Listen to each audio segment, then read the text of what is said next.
December মাসে রাজ্য জুড়ে আবারও শুরু হয়েছে দুয়ারে সরকার প্রকল্প। চলতি মাস থেকে আগামী মাস পর্যন্ত এই ক্যাম্পে বিভিন্ন সরকারি প্রকল্পের পরিষেবা গ্রহণ ও সুবিধা নিতে পারবেন সাধারণ মানুষ। 21 নির্বাচনের পূর্বে রাজ্য জুড়ে জেলায় জেলায় প্রথমবারের মতো দুয়ারে সরকার ক্যাম্পের আয়োজন করে পশ্চিমবঙ্গ সরকার। রাজ্যে প্রায় সমস্ত সরকারি প্রকল্পের সুযোগ সুবিধা ও পরিষেবা এই দুয়ারে সরকার শিবিরের মাধ্যমেই পেয়ে থাকেন রাজ্যের মানুষ। দুয়ারে সরকার ক্যাম্পে রাজ্য সরকার প্রায় সমস্ত প্রকল্পের আবেদন করা যায়। লক্ষ্মীর ভাণ্ডার প্রকল্পের আবেদন কিংবা স্বাস্থ্যসাথী কার্ডের form fill up, ration card, জাতিগত শংসাপত্র, জমির পাট্টার আবেদন, বিভিন্ন ভাতার আবেদন ইত্যাদি। আজ কলকাতার 36 নং ওয়ার্ডে পৌরপিতা শচীন সিংয়ের উদ্যোগে বরফ কলে জনতা স্কুলে দুয়ারে সরকার শিবির অনুষ্ঠিত হলো। এদিন সকাল থেকে ক্যাম্পে হাজির ছিলেন পৌরপিতা শচীন সিং। তিনি নিজে দাঁড়িয়ে থেকে সব দিক খতিয়ে দেখেন ও সাধারণ মানুষের পাশে দাঁড়ান। পাশাপাশি এদিন 2 বছর জনপ্রতিনিধি হিসেবে কাজ করার জন্য কেক কেটে দিনটি উদযাপন করা হয় ও ভিভিপ্যাট মেশিনের মাধ্যমে সাধারণ মানুষকে ভোটদান কিভাবে দিতে হয় সেই বিষয়ে জানান পৌরপিতা শচীন সিং।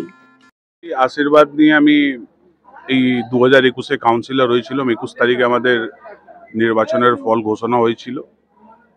36 নম্বর ওয়ার্ডের লোকেদের জন্য কাজ করতে পারছি অ্যাজ এ কাউন্সিলর, ওর জন্য আমি অন্তর মন থেকে খুবই খুশি। আমি আশা করছি আগামী দিনেও এইভাবেই মানুষের পাশে থাকবো, মানুষের কাছে থাকবো। আমাদের মা মাটি মানুষের যেভাবে হোক সেবা করার আমি করব। আর আজকে দুয়ারে সরকার আমাদের জনতা স্কুলে হচ্ছে, এটা 8ম পর্যায়। মমতা ব্যানার্জি যে কোনো প্রকল্প মানুষ গ্রহণ করে, আর আজকেও অনেকগুলো লোক এখানে এসে দুয়ারে সরকারের লাভ দিচ্ছে। কালকেও আমাদের রাজাবাজার আজাদ ন্যাশনাল স্কুলে দুয়ারে সরকার রয়েছে। আমি আশা করি এইভাবে মানুষ আমাদেরকে সহযোগিতা করবে। ভিড় কমছে বলে আমি মনে করি না। আমি একটা কথা বলছি, যে মানুষটা অলরেডি পাচ্ছে সুবিধাটা সে তো আসছে না, কিন্তু এটা 8ম পর্যায়। যে কোনো মানুষের কিছু অসুবিধে হলে মানুষ ওর কাছে আসছে, মানুষ লোকেদের কাছে আসছে। মানুষ আমাদের দেখুন তৃণমূল কংগ্রেস কর্মীরা রয়েছে, যা অসুবিধা হচ্ছে তার পাশে দাঁড়াচ্ছে। যার যা অসুবিধা, আজকে আপনারা দেখবেন আজকে দুয়ারে সরকারের 2টো এক্সট্রা প্রকল্প রয়েছে, বিধবা পেনশন এবং স্টুডেন্ট ক্রেডিট কার্ড। ওর জন্যও মানুষ আমাদের পাশে আসছে। আমরা সবাই মিলে ওদেরকে হেল্প করছি।